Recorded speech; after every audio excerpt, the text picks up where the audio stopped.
Meus cumprimentos, a satisfação de apresentar um tema de muito interesse, que é o que são, digamos assim, os limites da encarnação. Limites da encarnação. Conteúdo do capítulo 4, itens 24 a 26 do Evangelho segundo o Espiritismo. Está aí o livro O Evangelho de Kardec, na edição comemorativa dos 150 anos da doutrina. Quais os limites da encarnação?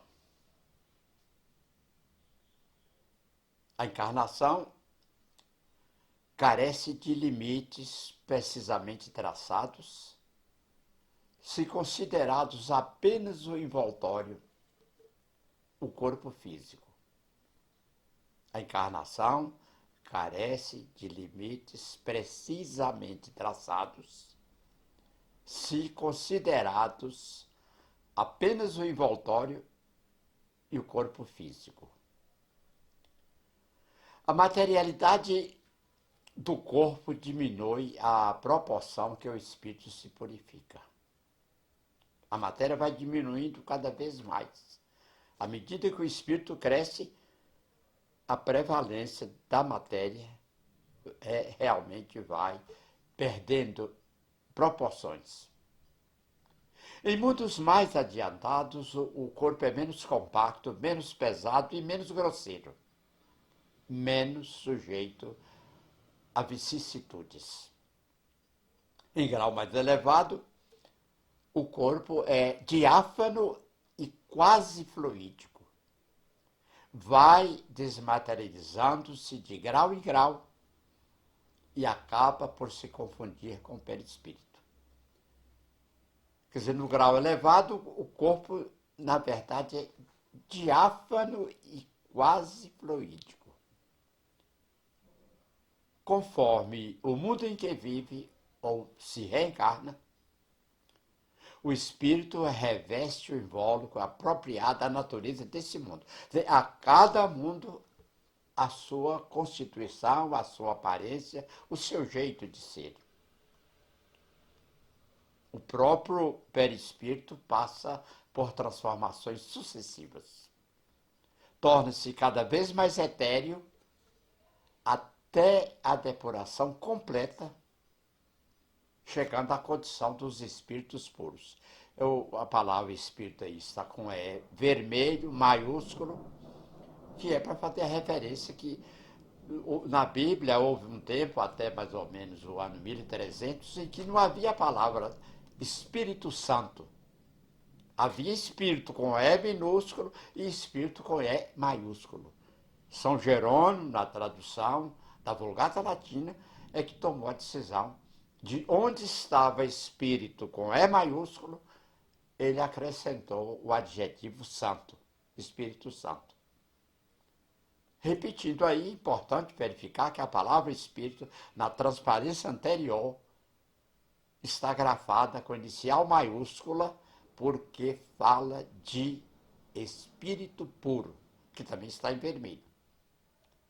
Se mundos especiais são destinados a espíritos de grande adiantamento, as almas ou espíritos não lhes ficam presos, como acontece nos mundos inferiores. O estado de desprendimento em que se encontram lhes permite ir a toda parte onde buscam as missões que lhes estejam confiadas. Porque o espírito está livre para ir e vir. Se considerar do ponto de vista material, a encarnação, tal como acontece aqui na Terra, pode-se dizer que ela se limita aos mundos inferiores. Mundos de sofrimento, de expiação, de penas. O espírito liberta-se dela mais ou menos rapidamente, desde que trabalhe pela sua purificação. Quer dizer, o espírito que faz a sua elevação, desde que trabalhe, lute, estude, pesquise, desde que seja hábito, digamos assim, de cada momento buscar a purificação. Deve também considerar-se que no estado de desencarnados, isto é, no intervalo das existências corporais, ou seja, a morte leva ao mundo espiritual, então no intervalo das existências corporais, a situação do espírito guarda a relação com a natureza do mundo em que viveu. Ou seja, lá no mundo espiritual, o espírito tem a mesma aparência do seu mundo, de onde ele viveu. No intervalo entre as reencarnações, o espírito é mais ou menos livre e esclarecido, conforme está mais ou menos desmaterializado. É muito importante voltar aí à transparência que fala que no intervalo das existências corporais, é bom chegar ao estudo da primeira epístola aos Coríntios, no capítulo que fala realmente dos corpos materiais e corpos espirituais. É bem clara que quando estamos no mundo material, temos a aparência que tínhamos no mundo espiritual. E quando estamos no mundo espiritual, temos a aparência que tivemos aí no passado no mundo material. Ou seja, o jeito de ser, a aparência, a imagem, o ícone, chame o que chamar, normalmente é assim na terra como nos céus. A personalidade é permanecida. Necessidades da encarnação. É um castigo à encarnação? Somente os espíritos culpados estão sujeitos a sofrê-la? Duas interrogações. É castigo? E só os culpados estão sujeitos a sofrê-la? A passagem dos espíritos pela vida corporal é necessária para que eles possam cumprir, por meio de uma ação material, os desígnios cuja execução Deus lhes confia. É necessária a bem deles, visto que a atividade que são obrigados a exercer lhes auxilia o desenvolvimento da inteligência. Sendo soberanamente justo, Deus tem de distribuir tudo igualmente por todos os seus filhos. Tudo igualmente por todos os seus filhos. O mesmo ponto de partida, a mesma aptidão, as mesmas obrigações e a mesma liberdade de proceder. Qualquer privilégio seria uma preferência e toda preferência é uma injustiça. A encarnação, para todos os espíritos, é apenas um estado transitório.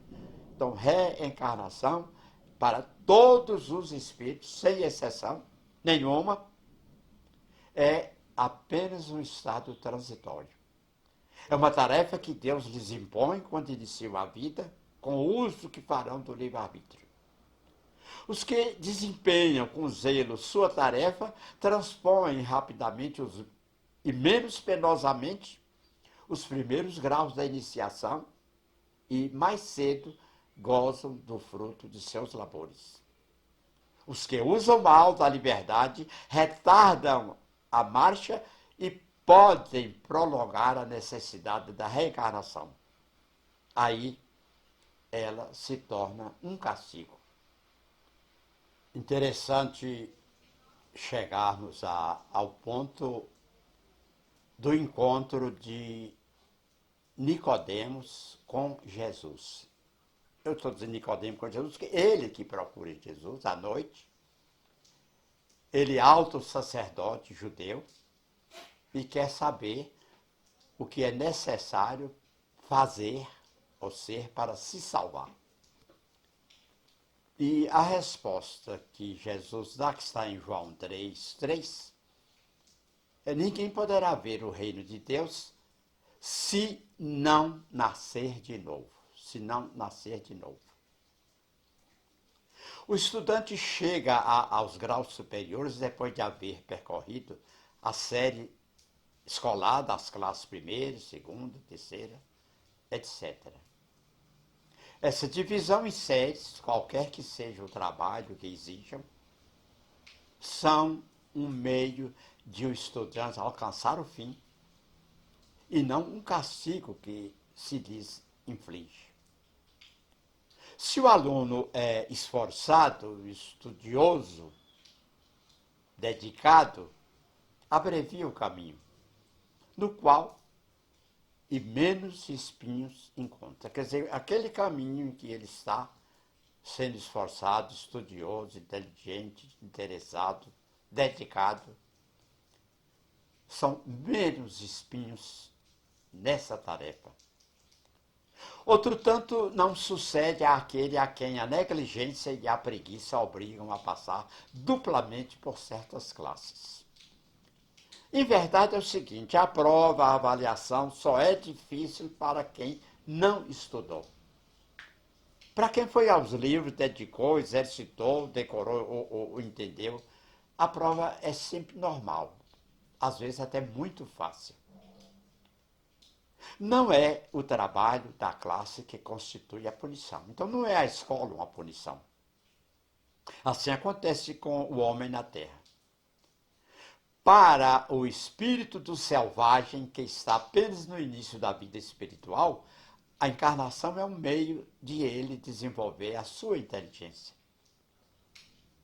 Aquele que, ao contrário, trabalha ativamente pelo seu progresso moral, além de abreviar o tempo da encarnação material, pode também transpor de uma só vez os degraus intermediários. Então, tudo depende do nosso interesse, da nossa aplicação como estudantes, como observadores, no trabalho de cada vida, de cada existência. Não poderiam os espíritos encarnar uma única vez em determinado globo e preencherem esferas diferentes, suas diferentes existências? É uma pergunta. Não poderiam os espíritos encarnar uma única vez em determinado globo ou determinado planeta e preencher em esferas diferentes suas diferentes existências? Resposta: só seria admissível se na Terra todos os homens estivessem exatamente no mesmo nível intelectual e moral. E nós sabemos que não estão. As diferenças que há entre eles, desde o selvagem ao homem civilizado, mostram quais os degraus que têm de subir. As diferenças que há entre eles, desde o selvagem ao homem civilizado, mostram quais os degraus que têm de subir. A encarnação precisa ter um fim útil. Um fim útil. Qual seria o das encarnações das crianças que morrem tenra idade? Dos que não chegam a viver grande tempo na Terra, às vezes um dia, às vezes um mês ou um ano, ou pouco, muito pouco tempo. Teriam sofrido sem proveito para si, nem para outrem. Deus, cujas leis todas são soberanamente sábias, nada faz de inútil. Resumindo, Deus nada faz de inútil. Tudo tem uma razão de ser. Pela reencarnação no mesmo globo, quis Deus que os mesmos espíritos, pondo-se novamente em contato, tivessem ensejo de reparar os seus danos recíprocos. Em família. Por meio das relações anteriores, estabelecem com base espiritual os laços de família, apoiam numa lei natural os princípios da solidariedade, da fraternidade e da igualdade. Então, os laços de família criam, numa lei natural, os princípios da solidariedade, da fraternidade e da igualdade. Exemplo, educação pré-escolar, primeiro ano, falando das séries. Educação primária, 6 anos. Educação média, 2 ciclos de 3 anos. Ensino fundamental, 9 anos. Ensino médio, 3 anos. Ensino médio técnico, de 1 a 3 anos. Cursos superiores. A grande maioria dos cursos de graduação tem a duração de 8 semestres, ou seja, 4 anos. Educação superior, composta pela graduação, pós-graduação, mestrado, doutorado e pós-doutorado. Como na escola, está vendo aí? Então, o jardim, o primário, secundário, a questão da graduação e ensino superior, depois a pós, depois o mestrado, o doutorado e pós-doutorado. Então, muito tempo da escola inicial, do jardim da infância, até o pós-doutoramento. Como na escola, as vidas sucessivas passarão por todas as séries, de todas essas séries, até chegar à etapa final. Como estabelece a pedagogia, o homem é um ser inacabado. O homem é um ser inacabado, sempre buscando a perfeição eterna. Terminando, está aí no cemitério Père Lachaise, em Paris, capital da França, um dos mais importantes cemitérios da cidade de Luz. Lá está o túmulo de Allan Kardec. Naître, mourir, renaître encore et progresser sans cesse, telle est la loi.